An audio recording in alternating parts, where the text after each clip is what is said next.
Assalamualaikum students and all the viewers. Welcome to Punjab Physics Academy. तो बच्चों last time हम length measuring instruments को जो है वो डिस्कस कर रहे थे। तो हमने पहला लेंथ मेजरिंग इंस्ट्रूमेंट जो है वो मीटर रूल पढ़ा था। हमने उसमें मीटर रूल को डिफ़ाइन किया था, उसके लीस्ट काउंट को डिफ़ाइन किया था। उसके अलावा हमने कुछ रीडिंग्स वगैरह की मतलब रीडिंग्स वगैरह की डिवीजन्स वगैरह की थी, ठीक है जी। और उसके अलावा हमने उसको उसके यूजेस हमने पढ़े थे कि उसको कहाँ कहाँ जो है वो हम मीटर रूल को यूज़ करते हैं। तो अब हमारा जो नेक्स्ट लेंथ मेजरिंग इंस्ट्रूमेंट है ये हमारे पास वर्नियर कैलिपर है। तो पहले वैसे ये पिछले सिलेबस में भी जो प्रीवियस सिलेबस था हमारा 9th का, उसमें भी ये इंक्लूड था, बट ये लॉन्ग के लिए जो है वो इम्पोर्टेंट नहीं था, ठीक है जी। तो अब मे भी क्योंकि सिलेबस जो है वो चेंज हो चुका है, तो मे भी ये हो सकता है कि ये लॉन्ग क्वेश्चन में आ जाए, तो हम इसको लॉन्ग के लिए भी, शॉर्ट और एमसीक्यूज के लिए भी जो है वो हम करेंगे। तो बच्चों हम स्टार्ट करते हैं। हमारा जो आज का टॉपिक है वो है वर्नियर कैलिपर। ये हमारे पास लेंथ मेजरिंग इंस्ट्रूमेंट है। तो वर्नियर कैलिपर को हम क्यों यूज करते हैं? तो वर्नियर कैलिपर को हम तब यूज करते हैं बच्चों अगर हमें 1 मिलीमीटर से कम जो है वो लेंथ मेजर करनी हो। तो अगर 1 मिलीमीटर तक की लेंथ को अगर हमने मेजर करना हो तो हम उसको इजीली मीटर रूल के जरिए जो है वो कर सकते हैं। लेकिन अगर 1 मिलीमीटर से कम लेंथ हमने मेजर करनी हो, जैसे फॉर एग्जांपल हमने 0.1 मिलीमीटर या 0.23 अप टू 0.9 तक मिलीमीटर तक हमने वैल्यूज को मेजर करना हो, तो उसके लिए हम मीटर रूल के बजाय फिर हम एक और इंस्ट्रूमेंट यूज करते हैं जिसको हम वर्नियर कैलिपर का नाम देते हैं। तो वर्नियर कैलिपर क्या है? ये एक लेंथ मेजरिंग इंस्ट्रूमेंट है जिसकी एक्यूरेसी जो है वो मीटर रूल से ज्यादा है। इसकी एक्यूरेसी मीटर रूल से ज्यादा है और ये कम से कम जो लेंथ मेजर कर सकता है वो है 0.1 मिलीमीटर। इसका मतलब कि हम वर्नियर कैलिपर को 1 मिलीमीटर के 10th पार्ट तक जो है वो हम इसकी लेंथ को क्या कर सकते हैं? मेजर कर सकते हैं। यानी 1 मिलीमीटर को 10 हिस्सों में डिवाइड कर दें तो 10वें हिस्से तक हम जो है वो करेक्ट रीडिंग ले सकते हैं 1 मिलीमीटर के। किसको यूज करके? वर्नियर कैलिपर को यूज करके। तो बच्चों ये इसकी डेफिनेशन में हम लिख सकते हैं कि वर्नियर कैलिपर एक ऐसा इंस्ट्रूमेंट है जिसकी एक्यूरेसी मीटर रूल से ज्यादा है और हम इसको यूज करके 1 मिलीमीटर के 10th पार्ट तक जो है वो मेजरमेंट इजीली ले सकते हैं, ठीक है। तो बच्चों यही इसकी डेफिनेशन जो है वो हम इधर करते हैं। Vernier caliper it is an instrument used to measure very small lengths, accuracy as small as 1/10 of a millimetre, ठीक है जी। तो वर्नियर कैलिपर हमारे पास क्या है? एक इंस्ट्रूमेंट है जिसको हम यूज करके मेजर कर सकते हैं बहुत ही स्मॉल लेंथ जिसकी एक्यूरेसी बहुत स्मॉल होती है, जैसे 1/10 ऑफ अ मिलीमीटर, यानी 1 मिलीमीटर। वही मैंने आपको बताया है कि 1 मिलीमीटर के 10th पार्ट तक हम इसकी क्या कर सकते हैं? मेजरमेंट कर सकते हैं इसको यूज करके, ठीक है जी। तो इसको हम यूज कैसे करते हैं? इसको हम कहाँ यूज करते हैं? ठीक है, यानी इसको हम कॉमनली यूज करते हैं मेजर करने के लिए, ठीक है। क्या मेजर करने के लिए? हाँ जी, ऑब्जेक्ट की थिकनेस को मेजर करने के लिए, इंटरनल और एक्सटर्नल डायमीटर को जो है वो हमने कैलकुलेट करने के लिए, यानी अगर हमने ऑब्जेक्ट का इंटरनल डायमीटर कैलकुलेट करना हो या अगर हमने ऑब्जेक्ट का एक्सटर्नल डायमीटर कैलकुलेट करना हो तो हम वर्नियर कैलिपर को जो है वो हम यूज करते हैं। तो वर्नियर कैलिपर से कैसे हम इंटरनल डायमीटर लेते हैं या एक्सटर्नल डायमीटर लेते हैं? तो बच्चों ये थोड़ा सा मैं आपको समझा देता हूं वर्नियर कैलिपर की मदद से। तो बच्चों ये हमारे पास जो है वो वर्नियर कैलिपर है, ठीक है। आप देख रहे हैं इसमें इसके दो जाज हैं, ठीक है। एक मूवेबल है और एक फिक्स है। तो ये अगर देखें जो मेन स्केल के साथ इसका जा है, ठीक है, वो फिक्स है, लेकिन जो वर्नियर स्केल के साथ इसका जा है वो मूवेबल है। इधर स्केल हमारे पास इसमें दो स्केल्स होते हैं। एक ये स्केल जो आपको नजर आ रहा है ये हमारे पास फिक्स्ड स्केल है, इसको हम मेन स्केल का नाम देते हैं। और ये जो दूसरा स्केल है जो मूवेबल है, जो मूव कर सकता है, ठीक है, जिसको हम मूव कराते हैं, ठीक है जी, लेफ्ट एंड राइट या फॉरवर्ड एंड बैकवर्ड, ठीक है। तो ये जो मूवेबल जो है इसको हम वर्नियर स्केल का जो है वो नाम देते हैं। ये देखें, ये हमारे पास मेन स्केल है, और ये अगर आप देख सकें तो ये हमारे पास क्या है, ये वर्नियर स्केल है, ठीक है जी। तो वैसे इसके दो जो है वो जाज होते हैं, ठीक है जी। अब देखें, ये इसके दो जाज हैं, एक फिक्स्ड है और एक जो है वो क्या है, मूवेबल है, ठीक है जी। अब अगर आपने एक्सटर्नल डायामीटर इसकी मदद से कैलकुलेट करना हो, तो फॉर एग्जांपल मेरे पास ये बोर्ड मार्कर है, तो इसकी हमारे पास ये कैप है, ठीक है जी। तो इसका हम एक्सटर्नल डायामीटर देखते हैं कि कैसे कैलकुलेट करते हैं। तो बच्चों, एक्सटर्नल डायामीटर कैलकुलेट करने के लिए जो ये नीचे वाले दो जाज हैं, इधर हम इसको जो है वो क्या करते हैं, एडजस्ट करते हैं, ठीक है। तो यहां से ऐसे हम रीडिंग लेते हैं। तो अगर हमने एक्सटर्नल डायामीटर कैलकुलेट करना हो तो हम नीचे वाले जो दो जाज हैं उनको हम क्या करते हैं, यूज करते हैं। और इसी का अगर हमने एक्सटर्नल डायामीटर कैलकुलेट करना हो, फॉर एग्जांपल इसका अगर हमने इंटरनल डायामीटर, ये देखें, इस कैप के अंदर इंटरनल डायामीटर अगर हमने कैलकुलेट करना हो, तो ये हम ऊपर वाले जो दो जाज हैं इनको हम यूज करते हैं, ठीक है। तो इसको यूज करके हम इसका एक्सटर्नल डायामीटर जो है वो क्या कर सकते हैं, कैलकुलेट कर सकते हैं। अब इसके अलावा हम इसी इंस्ट्रूमेंट को यूज करके किसी चीज की यानी गहराई को भी जो है वो हम क्या कर सकते हैं, कैलकुलेट कर सकते हैं, यानी इसकी डेप्थ को भी हम कैलकुलेट कर सकते हैं। देखें, इसको जब हम ओपन करेंगे तो ये स्ट्रिप जो है वो हमारे पास, ये वाली जो स्ट्रिप है ये क्या हो रही है, ओपन हो रही है। इसी स्ट्रिप को हम इसके अंदर जो है वो क्या करेंगे, यानी इसके अंदर करके इसको हम क्या कर सकते हैं, मेजर कर सकते हैं, ठीक है। तो इस तरीके से हम इसकी डेप्थ को मेजर कर सकते हैं, इसकी जो है वो थिकनेस को मेजर कर सकते हैं, और इसके इंटरनल डायमीटर को भी जो है वो हम क्या कर सकते हैं, कैलकुलेट कर सकते हैं, ठीक है।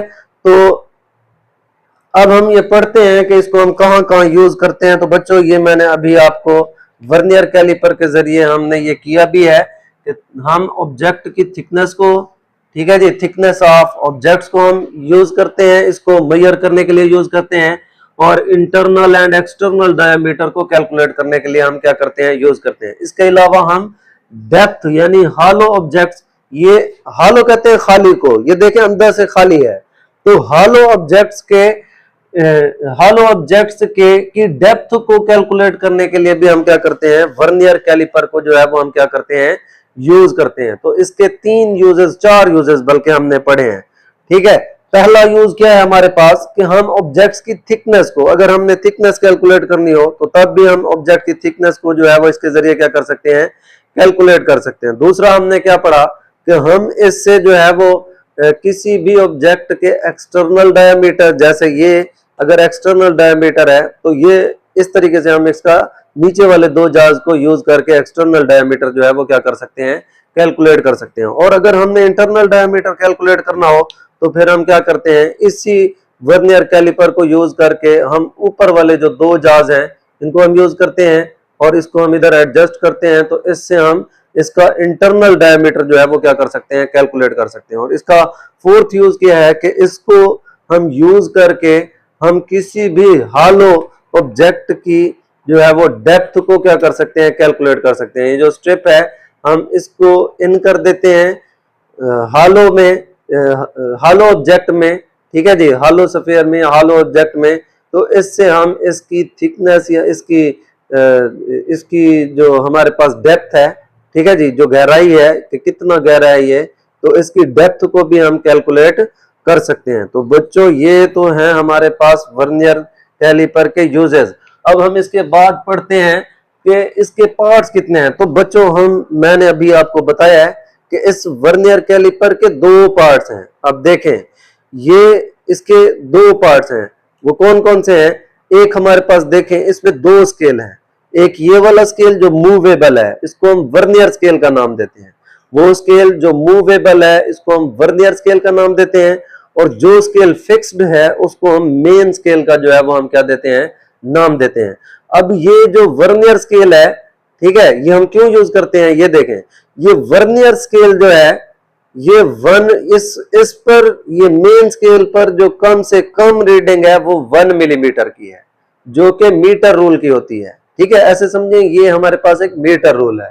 इसकी जो कम से कम जो वैल्यू है मेन स्केल पर वो है 1 मिलीमीटर। ठीक है, तो ये जो वर्नियर स्केल है, ये इसकी रीडिंग को 10 हिस्सों में 10th पार्ट में जो है वो क्या करता है, डिवाइड करता है। यानी 1 मिलीमीटर को 10 हिस्सों में डिवाइड किया जाता है। तो इसलिए ये जो हमारे पास वर्नियर जो स्केल होता है, इस पर टोटल 10 रीडिंग्स होती हैं। ठीक है, तो 1 मिलीमीटर को 10 पार्ट्स में जो है वो क्या किया जाता है, डिवाइड किया जाता है। और हम 1 मिलीमीटर के 10वें हिस्से तक जो है वो इसकी कैलकुलेशन जो है वो कर सकते हैं। ठीक है, तो यही बच्चों इसका क्या होता है, लीस्ट काउंट होता है। तो अब हम इसको रीड करते हैं, तो देखें जरा। तो इधर क्या है हमारे पास के पार्ट्स ऑफ वर्नियर कैलिपर, के वर्नियर कैलिपर के कितने हिस्से हैं। तो वर्नियर कैलिपर के पार्ट्स को हम डिस्कस करते हैं। तो क्या है कि there are A and B to measure external dimension of an object. ठीक है जी, अब यानी हमारे पास इसको हमने 4 साइड्स में जो है वो डिवाइड किया है। इस नीचे वाली 2 साइड को, ये देखें, ये हमारे पास 2 साइड्स हो गई, इसको हमने ए का नाम दे दिया, इसको बी का।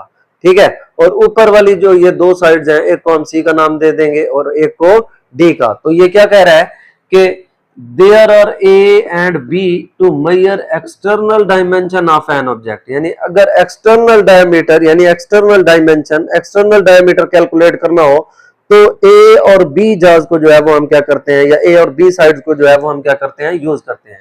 तो measure internal dimension whereas C and D are used to measure internal dimension. तो सी और डी को हम यूज करते हैं मेजर करने के लिए, क्या, इंटरनल डायमेंशंस को मेजर करने के लिए हम सी और डी, यानी ये ऊपर वाले जो 2 जाज हैं, मैंने अभी आपको बताया है कि ऊपर वाले 2 जाज को हम इंटरनल डायमीटर कैलकुलेट करने के लिए क्या करते हैं, यूज करते हैं। ठीक है जी, to calculate depth of hollow object we use strip. अब देखें, हॉलो ऑब्जेक्ट की डेप्थ कैलकुलेट करने के लिए हम ये वाली स्ट्रिप जो है वो हम क्या करते हैं, यूज करते हैं। ठीक है, तो बच्चों ये भी अभी हमने कर लिया है कि स्केल जो है, ठीक है, उसको हमने 2 हिस्सों में डिवाइड किया है। वर्नियर कैलिपर के स्केल को हमने 2 हिस्सों में डिवाइड किया है, एक है मेन स्केल, दूसरा है वर्नियर स्केल। एक है हमारे पास मेन स्केल, दूसरा है हमारे पास बच्चों वर्नियर स्केल। ठीक है जी, अब मेन स्केल जो होता है वो मैंने अभी आपको एक्सप्लेन किया है कि मेन स्केल क्या होता है। जो मेन स्केल होता है वो फिक्स होता है।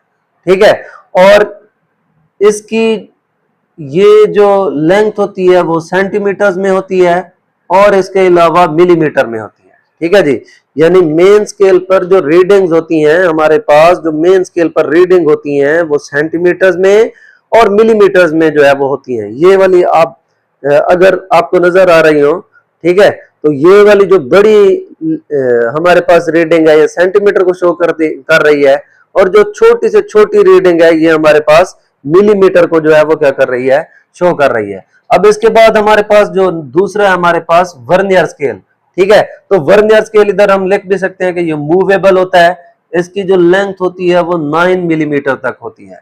ठीक है, और इसको 10 इक्वल पार्ट्स में जो है वो क्या किया जाता है, डिवाइड किया जाता है। तो ये भी मैंने अभी आपको जो है वो बताया है कि ये जो वर्नियर स्केल है इसके ऊपर टोटल 10 मिलीमीटर की जो है वो क्या लगी होती है, रीडिंग्स लगी होती है। ठीक है जी, 10 इक्वल पार्ट्स की जो है वो रीडिंग्स लगी होती है। अब इसके बाद हमारे पास आता है लीस्ट काउंट। तो बच्चों लीस्ट काउंट क्या है, ठीक है, तो इसका लीस्ट काउंट की डेफिनेशन भी वही होगी। ठीक है, कि जो लीस्ट काउंट की डेफिनेशन हमने लास्ट टाइम की थी कि लीस्ट काउंट किसी भी इंस्ट्रूमेंट का वो पार्ट होता है जिसमें हम कम से कम रीडिंग जो है वो उसको यूज करके ले सकते हैं। तो इसका जो लीस्ट काउंट है वो है 0.1 मिलीमीटर। और इसके लीस्ट काउंट को हम कैसे मेजर करते हैं, अब देखें हमारे पास 2 स्केल हैं, एक है हमारे पास मेन स्केल, दूसरा है बच्चों हमारे पास वर्नियर स्केल। अब देखें मेन स्केल पर जो कम से कम रीडिंग है वो है 1 मिलीमीटर, और वर्नियर स्केल पर जो टोटल नंबर ऑफ रीडिंग्स हैं वो है 10। ठीक है, तो इसमें हम क्या करेंगे कि मेन स्केल की रीडिंग को नंबर ऑफ वर्नियर स्केल की रीडिंग से जो है वो क्या कर देंगे, डिवाइड कर देंगे, तो हमारे पास क्या आ जाएगा, हमारे पास उसका लीस्ट काउंट आ जाएगा। तो यही हम इधर करते हैं। अब देखें ये लीस्ट काउंट क्या है, least count of a vernier caliper, least count of a vernier caliper is difference between one main scale division and one vernier scale division. यानी ये डिफरेंस है वन मेन स्केल डिवीजन की और one vernier scale division की, जो difference है इसी को हम वर्नियर कैलिपर का क्या कहते हैं, लीस्ट काउंट भी कहते हैं। अब देखें एक मेन स्केल डिवीजन को आप सब्ट्रैक्ट कर दें एक वर्नियर स्केल डिवीजन से, तो मेन स्केल डिवीजन जो इधर कम से कम मेन स्केल डिवीजन है वो है 1 मिलीमीटर, और इधर जो वर्नियर स्केल डिवीजन है टोटल इसको 10 पार्ट में जो है वो हमने डिवाइड किया है। तो इधर जो वर्नियर कैलिपर की जो डिवीजन है इधर 1 मिलीमीटर है मेन स्केल की, और वर्नियर कैलिपर की जो हमारे पास डिवीजन है वो कितनी है, 0.9 मिलीमीटर। अब 1 मिलीमीटर में से अगर आप 0.9 मिलीमीटर को सब्ट्रैक्ट करें तो हमारे पास इसका लीस्ट काउंट क्या आएगा बच्चों, ये आएगा 0.1 मिलीमीटर। अब देखें अगर ये आपको मुश्किल लग रहा है, ठीक है, तो इसका दूसरा तरीका भी है कि लीस्ट काउंट को कैलकुलेट करने के लिए, वर्नियर कैलिपर के लीस्ट काउंट को कैलकुलेट करने के लिए हम क्या करेंगे कि ये हमारे पास फार्मूला है कि स्मॉलेस्ट डिवीजन, मेन स्केल पर जो स्मॉलेस्ट डिवीजन है उसको हम डिवाइड कर देंगे number of division on vernier scale पे। तो मेन स्केल पर जो कम से कम रीडिंग होती है वो होती है 1 मिलीमीटर, और हमारे पास जो नंबर ऑफ डिवीजन होती हैं वर्नियर स्केल पे तो वो 10 जो है वो क्या होती है, डिवीजन होती हैं, जो हमने इधर भी पढ़ा है, ठीक है, कि वर्नियर स्केल को हम इधर हमने ये देखें तो ये हमने पढ़ा है कि वर्नियर स्केल को हम यानी इसको 1 मिलीमीटर के 10 पार्ट तक जो है वो हम क्या कर सकते हैं, डिवाइड कर सकते हैं, यानी 1 मिलीमीटर के 10वें हिस्से तक रीडिंग ले सकते हैं। तो नंबर ऑफ डिवीजन्स जो होंगी, ठीक है जी, नंबर ऑफ डिवीजन्स जो होंगी वर्नियर स्केल पर वो कितनी होंगी, 10। तो मेन स्केल पर कम से कम जो रीडिंग है जो कि 1 मिलीमीटर है उसको number of vernier scale reading पर जो है वो अगर हम डिवाइड करेंगे तो हमारे पास जो है वो लीस्ट काउंट आ जाएगा किसका, हमारे पास लीस्ट काउंट आ जाएगा वर्नियर कैलिपर का, ठीक है। तो बच्चों ये तो हमारे पास था लीस्ट काउंट, और इसके पार्ट्स क्या हैं, इसके स्केल्स कितने हैं, उनको हम कैसे यूज करते हैं, इसके यूजेस पढ़े हैं, इसकी डेफिनेशन पढ़ी है। अब हम देखते हैं कि इसमें अगर एरर्स हो, ठीक है, तो उन एरर्स को हम कैसे जो है वो रिमूव कर सकते हैं, या हमें कैसे पता चलेगा कि इस इंस्ट्रूमेंट में एरर है या नहीं है। तो बच्चों ये अब हम करते हैं। तो बच्चों अब हम इसके जो है वो एरर्स के बारे में पढ़ते हैं। तो हमारे पास ये जो इंस्ट्रूमेंट है, ठीक है जी, तो ये हमारे पास वर्नियर कैलिपर है। तो इसमें हमें कैसे पता चलेगा कि जीरो एरर है या नहीं है, किसी भी जीरो एरर है क्या, किसी भी इंस्ट्रूमेंट में, ये जरूरी नहीं है कि वर्नियर कैलिपर हो, चाहे स्क्रू गेज हो, चाहे हमारे पास कोई स्टॉप वॉच हो, या कोई भी हमारे पास मेजरिंग इंस्ट्रूमेंट हो, तो उसमें जो भी एरर होता है उसी को हम जीरो एरर का जो है वो हम क्या देते हैं, नाम देते हैं। तो इसका जीरो एरर कैसे पता चलेगा कि एरर इसमें है या नहीं है। मैंने बच्चों आपको बताया है कि इसमें हमारे पास दो स्केल्स हैं, एक है मेन स्केल, दूसरा है ये वर्नियर स्केल। अब मेन स्केल की भी जीरो है, वर्नियर स्केल की भी जीरो है। अगर मेन स्केल की जीरो वर्नियर स्केल की जीरो के बिल्कुल एक दूसरे से जो है वो कोइंसाइड हो रही हो तो इसमें जीरो एरर नहीं होगा, ठीक है। तो जीरो एरर मैं दोबारा बता देता हूं कि अगर मेन स्केल की जीरो वर्नियर स्केल की जीरो से कोइंसाइड हो रही हो तो जीरो एरर नहीं होगा, लेकिन अगर मेन स्केल की जीरो वर्नियर स्केल की जीरो से कोइंसाइड ना हो रही हो तो फिर उसमें जीरो एरर जो है वो उस इंस्ट्रूमेंट में एरर मौजूद होगा इसमें। तो इसी को हम जीरो एरर का जो है वो हम क्या देंगे, नाम देंगे। तो बच्चों हम इसको डिफाइन करते हैं कि if the zero of main scale does not coincide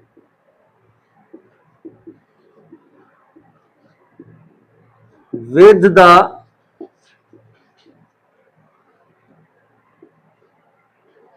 the zero of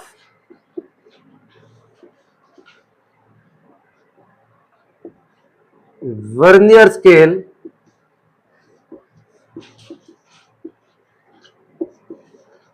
then the error is present known as zero error।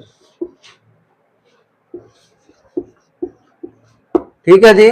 तो इसमें हमारे पास क्या है कि if the zero of main scale, ठीक है, कि अगर जीरो मेन स्केल का डज नॉट कोइंसाइड ना मिल रहा हो with the zero of vernier scale, vernier scale के जीरो से, then the error is present and known as zero error. तो वो एरर जो है वो प्रेजेंट होगी और इसको हम जीरो एरर का जो है वो हम क्या देंगे, नाम देंगे। अब बच्चों जीरो एरर की दो टाइप्स होती हैं, एक होता है पॉजिटिव जीरो एरर, दूसरा होता है नेगेटिव जीरो एरर। तो पॉजिटिव जीरो एरर क्या होगा, तो इसको गौर से देखें।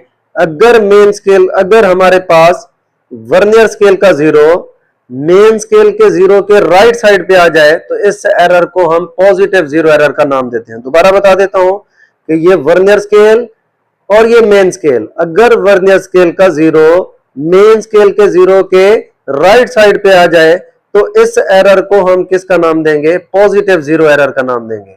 अब इसको उल्टा दें, अगर वर्नियर स्केल का जीरो मेन स्केल के जीरो के लेफ्ट साइड पे आ जाए तो इस एरर को हम नेगेटिव जीरो एरर का जो है वो हम क्या देंगे, नाम देंगे। तो यही बच्चों मैं इधर लिख रहा हूं, if the zero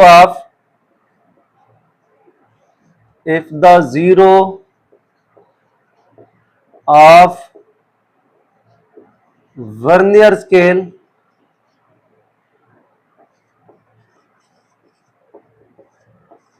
is on the right side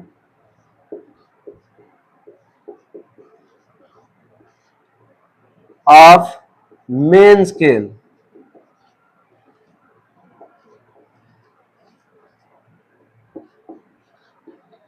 then the error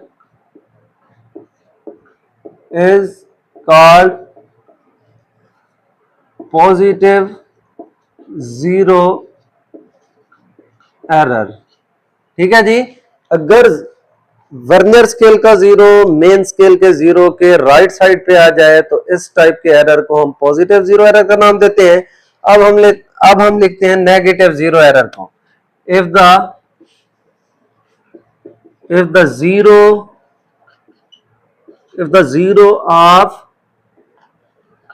vernier calliper या vernier scale, if the zero of vernier scale is on left side of main scale,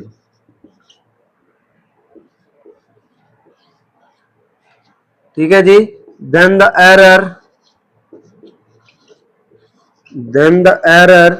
is known as negative zero error। तो ये बच्चों इसकी definition है positive zero error की और negative zero error की। ठीक है, तो ये एमसीक्यूज, ये बल्कि शॉर्ट क्वेश्चन के लिए बहुत इंपॉर्टेंट है। ये पूछ लेता है कि positive zero error, vernier scale का पॉजिटिव जीरो एरर जो है वो क्या होता है, ठीक है जी, और वर्नियर स्केल का नेगेटिव जीरो एरर जो है वो क्या होता है। इसके अलावा वर्नियर कांस्टेंट की डेफिनेशन भी पूछ लेता है। तो अगर वर्नियर कांस्टेंट की डेफिनेशन पूछे तो इसमें टेंशन लेने की बात नहीं है, आप उसके लीस्ट काउंट की जो है वो क्या लिख सकते हैं, डेफिनेशन लिख सकते हैं कि वर्नियर स्केल का जो लीस्ट काउंट होता है जो कि 0.1 मिलीमीटर होता है, उसी को हम वर्नियर कांस्टेंट का जो है वो हम क्या देते हैं, नाम देते हैं। यानी उसका लीस्ट काउंट एक कांस्टेंट वैल्यू है। ठीक है, यानी लीस्ट काउंट उसकी एक क्या है, कांस्टेंट वैल्यू है। इसीलिए हम उसको वर्नियर स्केल का जो है वो वर्नियर कांस्टेंट का नाम भी इसको देते हैं। तो पॉजिटिव जीरो एरर और नेगेटिव जीरो एरर को इधर मैं रिपीट करवा देता हूं। If the zero of vernier scale is on the right side of main scale, अगर वर्नियर स्केल का जीरो मेन स्केल के जीरो के राइट साइड पे हो, then the error is called positive zero error. तो जो एरर होगी उसको हम पॉजिटिव जीरो एरर का नाम देंगे। ठीक है, अब नेगेटिव जीरो एरर क्या होगी? If the zero of vernier scale is on left side of the main scale, then the error is known as negative zero error। यानी ये वर्नियर स्केल का जो जीरो है मेन स्केल के zero के right side पे आ जाए तो पॉजिटिव होगा, और अगर ये लेफ्ट साइड पे आ जाए तो ये क्या होगा? Negative zero error. तो बच्चों ये हमारे पास एरर है, जीरो एरर की टाइप्स पॉजिटिव और नेगेटिव। अब इसके अलावा है कि पॉजिटिव जीरो एरर को हम कैसे जो है वो करेक्ट करेंगे और नेगेटिव जीरो एरर को कैसे करेक्ट करेंगे। अब देखें, जितनी रीडिंग आगे आ रही है, ठीक है, फॉर एग्जांपल 1 मिलीमीटर आगे रीडिंग आ रही है, यानी फॉर एग्जांपल अगर वर्नियर स्केल का जीरो मेन स्केल के 1 मिलीमीटर से कोइंसाइड हो रहा है, ठीक है, यानी राइट साइड पे, तो फिर हम उसको कैसे करेक्ट करेंगे कि वही 1 मिलीमीटर जो यानी जितनी ज्यादा रीडिंग आ रही है उसको माइनस कर देंगे तो हमारे पास वो जीरो एरर खत्म हो जाएगा। या अगर लेफ्ट साइड पे आ रही है तो वही एरर जो है वो वही वैल्यू हम प्लस कर देंगे तो हमारे पास नेगेटिव जीरो एरर जो है वो क्या हो जाएगा?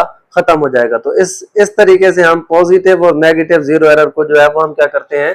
खत्म करते हैं। तो ये हमारे पास जो इंस्ट्रूमेंट है ये बच्चों बहुत ही अच्छा इंस्ट्रूमेंट है, इसमें किसी किस्म की कोई एरर जो है वो नहीं आ रही, यानी दोनों के जीरोस आपस में क्या हो रहे हैं? कोइंसाइड हो रहे हैं। ठीक है जी बच्चों, तो ये था हमारा आज का टॉपिक वर्नियर कैलिपर। उम्मीद करता हूँ ये आपको अच्छे से समझ आया होगा। अगर इसमें कोई भी किसी किस्म की आपको कोई प्रॉब्लम हो तो आप कमेंट बॉक्स में कमेंट करके जो है वो पूछ सकते हैं। तो तब नेक्स्ट लेक्चर के लिए जो है वो अगला जो हमारा लेक्चर होगा वो होगा स्क्रू गेज। तो ये भी लेंथ मेजरिंग इंस्ट्रूमेंट है। तो नेक्स्ट लेक्चर में हम मिलते हैं, तब तक के लिए अल्लाह हाफिज।